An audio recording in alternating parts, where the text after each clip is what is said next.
Hola, bienvenidos y bienvenidas a la tercera entrega de los videos explicativos sobre literatura costarricense. En esta ocasión vamos a hablar sobre la construcción de la identidad del costarricense y cómo ésta se puede evidenciar en algunas obras de la literatura nacional. Muy bien, iniciaremos hablando sobre el contexto de nuestro país a finales del siglo XIX. A finales del siglo XIX, Costa Rica se había influenciado por ideologías liberales. Por ende, se tiene una invención de la nación costarricense. Esta invención hace alusión a la construcción de un imaginario común a todo un conglomerado de individuos que, a partir de entonces, entenderá que tiene un pasado y una tradición comunes que los identifica y les dan sentido como un grupo social. Esto según Cuevas en el año 2012. Ahora bien, los protagonistas que empezaron la construcción de la identidad del costarricense fueron los políticos liberales que a partir de 1881 habían fundado varias instituciones, todas de índole nacional. Todas estas medidas, que fueron llamadas progresistas, tenían como objetivo la civilización del territorio según las normas del progreso capitalista. Esta civilización se dirigió a la cultura popular con la intención de convertir a campesinos y artesanos en buenos ciudadanos y patriotas fieles a la ideología liberal. Además, se buscaba la alfabetización de estos gracias a la reforma educativa. Efectivamente, en este contexto, la ciudad toma un papel importante en esa época. Cuevas menciona que, desde la perspectiva de la cultura dominante, la ciudad por excelencia será San José, la cual verá nacer hacia finales del siglo XIX y principios del XX su primer barrio burgués, el barrio Amón. Esto conlleva a la construcción de diferentes edificios emblemáticos en la capital, como por ejemplo el Teatro Nacional en 1897, el Palacio Nacional, entre otros. Cabe resaltar que a finales de este siglo ya se habían terminado las obras del ferrocarril al Atlántico. Es de esta manera que la compañía United Fruit Company se establece en el país en 1899 y se forma una economía de enclave principalmente en Limón con la actividad bananera, siendo Estados Unidos el principal financiero del país. Ahora haremos un breve repaso sobre la Costa Rica de principios del siglo XX. Con la implantación del modelo agroexportador, Estados Unidos toma un papel fundamental en los territorios de América Latina. Es por esa razón que surgen controversias en torno a esos ideales y se forman nuevos grupos de intelectuales cuyas ideas eran distintas a las de los liberales, es decir, la clase dominante. Estos grupos de intelectuales disponen de una nueva noción de lo nacional asociado con lo popular. Enseguida, otros acontecimientos que afectan a Costa Rica a principios del siglo XX son la Revolución Mexicana en 1910 y la Revolución Socialista en 1917. Por otra parte, los sectores subalternos del país eran cada vez más organizados. Es relevante mencionar la importancia de las clases trabajadoras a principios de este siglo, como los obreros y artesanos, ya que éstas van a gestar una cultura propia diferente a la de la dominante y se van a valer de la prensa y de la educación para ser escuchados. Ahora vamos a hablar un poco sobre la generación del Olimpo. La generación del Olimpo o generación del 900 es el nombre que consolidó un grupo de intelectuales, políticos, historiadores, maestros y escritores que proyectaron desde un punto de vista artístico la representación colectiva de la identidad nacional. Se les llamó la generación del Olimpo haciendo referencia a los dioses del Olimpo de la mitología clásica. Así también, como lo menciona Leandro 2021, abro comillas, la mayoría de ellos pertenecían a la élite oligárquica que surgió y se fraguó con el comercio internacional del café durante la segunda mitad del siglo XIX. Cierro comillas. No obstante, este grupo selecto de estudiosos configuraron también importantes rasgos de la literatura costarricense, al ser los primeros en publicar libros y revistas literarias, discutir las características de la literatura y a su vez desarrollar un modelo de representación literaria sobre la realidad costarricense en las últimas décadas del siglo XIX. El periodo de surgimiento y formación de estos escritores coincide con la etapa de la consolidación del Estado-Nación en Costa Rica. Por ello, la producción narrativa de esta generación comienza a construir un discurso literario acorde con las presentaciones oficiales de la identidad nacional. Esto según Mondol en el año 2015. Es decir, tratar de descifrar qué es ser costarricense, su construcción de la identidad y su transformación social. De esa manera, En la búsqueda de la identidad nacional surgen ligeras discrepancias entre los escritores, dando inicio a la famosa polémica del nacionalismo en la literatura. Si bien en el video anterior del liberalismo se explica sobre esta polémica nacional, es necesario rescatar la importancia de lo pintoresco, lo local y el lenguaje popular como parte fundamental de los cánones tradicionales. La generación del Olimpo establece en su gran medida la búsqueda de un nuevo discurso literario que abarca en su totalidad los cambios del momento y a su vez establece la literatura nacional como un reflejo ideológico e histórico de un realismo social propio de un lugar. Es importante acá mencionar un poco sobre la influencia extranjera. Una vez consolidado el proyecto de conformación de la identidad nacional costarricense, promovido por la generación del Olimpo, se inició un discurso elaborado a partir de la escritura de la clase dominante con el fin de responder a sus intereses particulares. El proceso económico expansivo, dado gracias a la exportación del café a Inglaterra, ayuda a la consolidación de las instituciones de la nueva república y genera un deseo por establecer vínculos de parentesco más afianzados con las metrópolis europeas. Nace un grupo social en esta escena, denominado la oligarquía cafetalera, en el que recae el ideal civilizador de la modernidad y por ende se atribuyó la función de servir como voceros de la nación. Una de las preocupaciones de este grupo era desarrollar en el país un progreso urbano que calcara la apetecida modernidad europea. Esto genera un nuevo tipo de hombre, más emprendedor, más pragmático y liberal. Era ya un hombre completamente diferente del que se había dado hasta ese momento. Ante un mundo plácido y tranquilo, se erguía otro atribulado por la complejidad de las relaciones sociales, económicas y jurídicas que se anunciaban. Así, algunos intelectuales con una mentalidad visionaria saben que lo que están viendo desaparecer no volverá a repetirse jamás. Entonces se lanzan a la invalorable tarea de rescatarla, según Aguirre en 1986. En este momento de transición donde confluye en un discurso de modernidad asociado al proyecto expansionista de Estados Unidos y los modelos culturales europeos, así como un discurso de carácter tradicional relacionado con un sentimiento nostálgico y de afirmación de los valores y de las costumbres nacionales.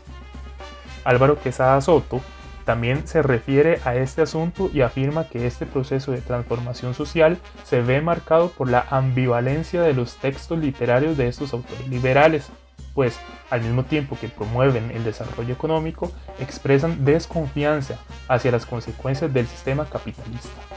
De igual manera, si bien se añoran los antiguos valores y costumbres tradicionales, se manifiestan en proceso de descomposición corrompidos por la modernidad capitalista.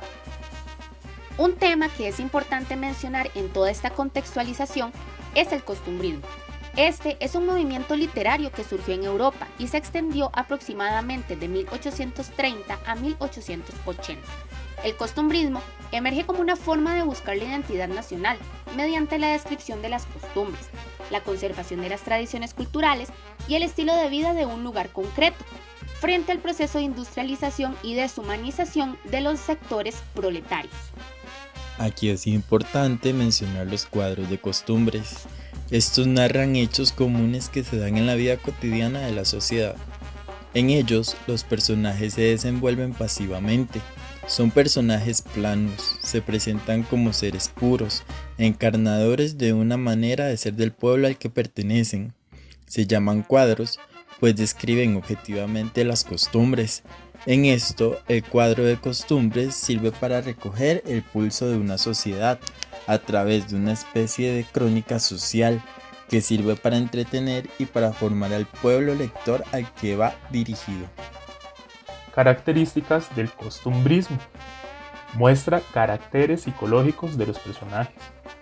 Empleo de modalidades del habla o del vestuario. Intención moralista. Descripción de costumbres, tradiciones y creencias propias de un lugar. Se incorpora en la narrativa al indígena, al negro y al campesino. Preferencia por el uso del lenguaje popular. Recurre al sarcasmo, al juego de palabras en cuanto a costumbres se refiere. Utiliza el humor y la picardía. incorpora temas regionales. Dentro del costumbrismo destacan algunos escritores costarricenses, entre ellos Carlos Luis Fallas, Manuel Argüello Mora, Manuel González Celedón, conocido como Magón, y Aquileo J. Echeverría. Manuel González Celedón es comúnmente conocido por su historiografía literaria costarricense, al ser el fundador del costumbrismo tico, mientras que Aquileo J. Echeverría es el creador del alma nacional. Ambos escritores plasman en sus textos literarios una imagen de las actividades y costumbres típicas del habitante de este país. La imagen del costarricense que representan Aquileo y Magón es la del campesino conocido como concho, principalmente del Valle Central y sus alrededores. Estos campesinos son dueños de la tierra que cultivan y se muestran conformes con sus alegrías y tristezas, expresándose mediante un lenguaje popular y de manera sencilla. En esas condiciones, al describir el modelo tradicionalista agrícola costarricense, en vez de la burguesía local europea, se establece una posición enfocada en la construcción y la valorización de una identidad nacional, reconocible para muchos y admisible por todos. La figura del campesino emerge en distintos relatos como representativo de la clase social trabajadora y característico por utilizar costarriqueñismos y expresiones de la lengua coloquial. Es así como la idealización del campesino, ligado a las representaciones del espacio rural, evoca una imagen estereotipada de un labrador humilde, amable y sencillo, el cual da paso a una serie de elementos que se centra en la representación de la pobreza agrícola y la denuncia de las pésimas condiciones laborales de sus trabajadores. Tomando en cuenta las obras de Aquileo y Magón, el sujeto cultural es el campesino, quien queda limitado a lo que la voluntad del narrador quiera mostrarnos, pues la caracterización del personaje está orientado de acuerdo a la visión personal del autor narrador. Para ir concluyendo nuestra contextualización, vamos a hablar un poco sobre el espacio urbano.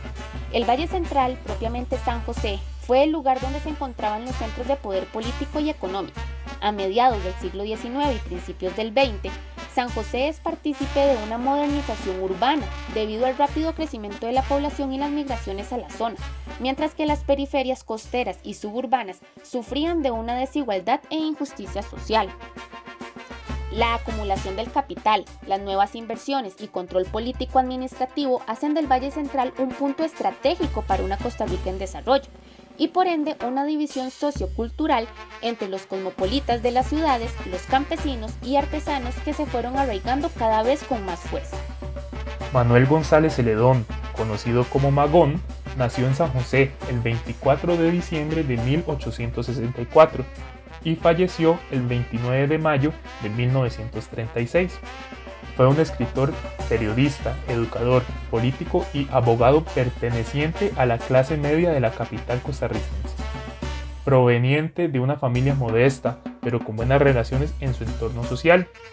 En 1880, cuando culminó sus estudios, debió trabajar en su profesión de abogado, lo que le permitió obtener una gran posición profesional. En 1895 fue elegido como diputado del Congreso, siendo figura opositora al gobierno, lo que conllevó a la fundación del periódico El País en 1900. Tuvo varios cargos y títulos antes de establecerse en Nueva York, como Comisionado General de Costa Rica, presidente del Círculo Literario Hispano y Cónsul General de Costa Rica. Fue fundador de múltiples grupos culturales, diplomáticos y comerciales. Con respecto a su legado a la literatura costarricense como escritor, adoptó el seudónimo de Magón debido a la raíz de las sílabas iniciales de su nombre y su primer apellido. Sus obras son consideradas costumbristas, siendo este el iniciador de esta corriente en el país. Se vio influenciado por las aventuras de su infancia, el círculo familiar y las amistades, así como las vivencias profesionales. En 1953 se emitió un decreto que lo tituló Benemérito de las Letras Patrias y en 1961 se crea el Premio Nacional de Cultura Magón. Estilo y temática. Magón escribió diversos artículos con diferente índole y obras de narración con tendencias costumbristas que van a enfocarse en las conductas que se le hacen a un pueblo, como por ejemplo el folclore y las distintas costumbres cotidianas. Es por esta razón que sus narraciones transcurren en la cotidianidad, como el haber doméstico. En el escenario de sus obras, lo más predominante es la ciudad y hay una poca participación de lo rural, con un narrador adulto y en varias ocasiones este narrador es omnisciente. Algunas de sus obras literarias más importantes son, en novelas, La propia, en 1909, cuentos, El Clis de Sol en 1871, Las cosas claras en 1925, Cuadros de costumbres, Nochebuena en 1895, Un baño en la presa en 1896, Dos músicos en 1896 y en cuanto a ensayos, Oda de Costa Rica en el año de 1929.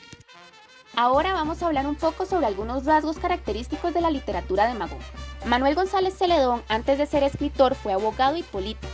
Esto le permitió conocer al patriarcal hombre costarricense de entonces y encariñarse con él, quizá con un poco de nostalgia por la Costa Rica que el avance de los nuevos tiempos desplazaba ya hacia 1895.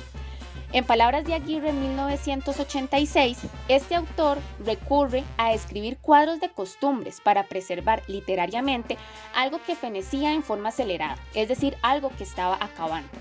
En sus cuadros de costumbres, Magón despliega un profundo conocimiento de las costumbres nacionales y con un gran dominio del lenguaje recoge jocosamente a través de múltiples escenas el retrato de una sociedad pasada que va quedando en el olvido. Sus relatos se ven teñidos por una especie de nostalgia por una Costa Rica ya ida, y en esta búsqueda de los detalles de un mundo pasado va surgiendo la fundamentación de un claro sentimiento nacional. Su obra y su actitud literaria responde a esta preocupación por profundizar en su amor por la patria. Análisis literario de La propia. El personaje central del cuento es Don Julián o Conitrillo, que, además, parece ser el único que disfruta de la bonanza social, religiosa, política y económica, ya que los miembros que contemplan el cuadro familiar aparecen como simples ayudantes de condiciones físicas inferiores a los demás. Algunos personajes femeninos alimentan la idealización de la mujer campesina mediante la exaltación de ciertas virtudes, costumbres y valores tradicionales. Así, ña Micaela se presenta como una mujer silenciosa, sumisa, temerosa de su esposo y víctima del machismo y la explotación. La infidelidad cometida por Julián corresponde a una infracción cometida que supone la destrucción del mundo inicial organizado, en que Don Julián representa el eje no solo en el campo familiar, sino económico, religioso y político. El adulterio viola las normas de lo sagrado y de lo civil. El abandono de la familia lleva también el abandono de los negocios. Todo este desmoronamiento del mundo ha sido producido por una falta contra el orden establecido y el irrespeto a las tradiciones. Vamos a continuar con un breve análisis literario del cuento titulado Unos novios. En este cuento se presenta la figura nacionalista y patriarcal de Sebastián Solano. En palabras de Mondos 2015, a diferencia del labriego sencillo simbólicamente asociado con la figura heroica de Juan Santamaría, la figura campesina y trabajadora de Ñor Sebastián corresponde a una nueva variación ideológica del sujeto campesino nacional, quien es caracterizado por una situación de ascenso y prosperidad económica. De igual manera, se expone un ambiente idílico de paz y benevolencia, donde perviven el trabajo y la prosperidad económica, y donde la organización social de la familia patriarcal es simbólicamente asociada con la representación del Estado-Nación. Cabe destacar además la idealización que realiza Magón en torno a la figura femenina. Aquí, en la figura de Chinta, se nota con claridad la idealización de la mujer campesina, la cual va a estar ligada a los valores de virtud, belleza y obediencia patriarcal, las cuales se relacionan con el modelo de identidad nacional propuesto por la generación del Olimpo. Aquileo J. Echeverría nació en San José en 1866 y murió en Barcelona en 1909. Fue un poeta, periodista y político costarricense, con tendencias del costumbrismo campesino y con influencias del modernismo, ya que fue amigo de Rubén Darío, quien fuese nicaragüense y máximo representante del modernismo literario. Con el tránsito del siglo XIX al siglo XX, la literatura costarricense conoce un nuevo marco de relaciones sociales, debido al crecimiento y modernización de las ciudades. Todo esto contribuye que en la narrativa, la poesía y el teatro se dé una búsqueda de la identidad nacional. El costumbrismo literario costarricense influyó en Aquileo de tal forma que se convirtió en una de las figuras más destacadas de este género. Dentro de sus obras se encuentran los poemarios Romances en 1903 y Concherías en 1905, en el cual se emplea un lenguaje de los conchos o campesinos de Costa Rica. Además, se describe la vida del campesino, destacándose en algunos poemas como Mercadoleña, El curandero y Trato frustrado. También se da a menudo breves apuntes narrativos y retratos de figuras típicas del campo. Por otra parte, Aquileo J. Echeverría fue editor del diario Patria, donde publicó artículos y cuentos entre los años de 1887 y 1906. Otras obras que se acercan al modernismo pueden ser Acuarelas en 1891, Marta en 1892, El corset de la Cenicienta en 1892 y Frufru en 1894. Ahora vamos a ver algunos rasgos característicos de la literatura de Aquileo J. Echeverría. Este autor solía escribir poemas. Es de ahí que Rubén Darío lo llamara el poeta de Costa Rica. Su escritura revelaba un trabajo limpio, sin mezcla de intenciones confusas y ubicado dentro del ámbito modernista, pero sin serlo por completo, ya que solo conservaba ciertas categorías de ese movimiento como la libertad creadora y la fuerza de expresión lingüística, así como cierta vitalidad y fe en el hombre y en el destino del hombre americano. Su pensamiento era no seguir los paradigmas españoles o franceses, sino partir de lo americano, de lo particular. Su inspiración era el campesino, lo natural, lo salvaje. Era una inspiración de lo popular. Análisis literario de la obra Concherías por Aquileo J. Echeverría. Una de las obras más significativas de Echeverría es Concherías, término derivado de la palabra concho, la cual se utilizaba para designar de manera despectiva al campesino. Esta era una colección de romances costumbristas que procura la estilización del lenguaje oral y las tradiciones campesinas y populares. El autor hace hablar a los personajes y cada una de sus situaciones son una serie de eventos de los campesinos, lo cual se puede reflejar como un cuadro de costumbres. Las situaciones de los campesinos son narradas con una variedad de costarriqueñismos y expresiones del lenguaje colonial, específicamente con un dialecto muy propio del Valle Central. En obras como En abril, El primer beso y Cuatro filazos, el lenguaje tiende a ser popular y las voces son una sola, sin desdoblarse. En cambio en La vela de un angelito, La serenata y Boda campestre, suelen alternar los hablantes y enmarcar el diálogo de los personajes con descripciones que ambientan o comentarios líricos reflexivos que rematan la escena. En cambio, obras como Los milagros, Diálogo y Andaluzadas ticas, el autor omite el hablante y solo aparecen directamente en escena las voces de los personajes. Concherías recopila una serie de obras en donde los personajes hablan, piensan y matizan sus reflexiones con una capacidad y fuerza expresiva tan grande como la del mismo autor. Aquileo J. Echeverría siempre utilizó como medio expresivo del espíritu crítico y sentido del humor el epigrama. Para ir finalizando este video, vamos a hablar de un tipo de composición que utilizaba Aquileo J. Echeverría. Este autor siempre utilizó como medio expresivo del espíritu crítico y sentido del humor el epigrama. Esto hacía de sus obras algo único y era parte característica de ellas. Según la RAE, el epigrama es una composición poética breve en que con precisión y agudeza se logra expresar un motivo por lo común, festivo o satírico. El epigrama de Aquileo J. Echeverría era coloquial, rápido, con variedad de juegos fónicos y un sentido pagano del humor. Y las concherías son un ejemplo de esto, ya que son epigramáticas, ya sea en la idea o en el desarrollo parcial de los motivos.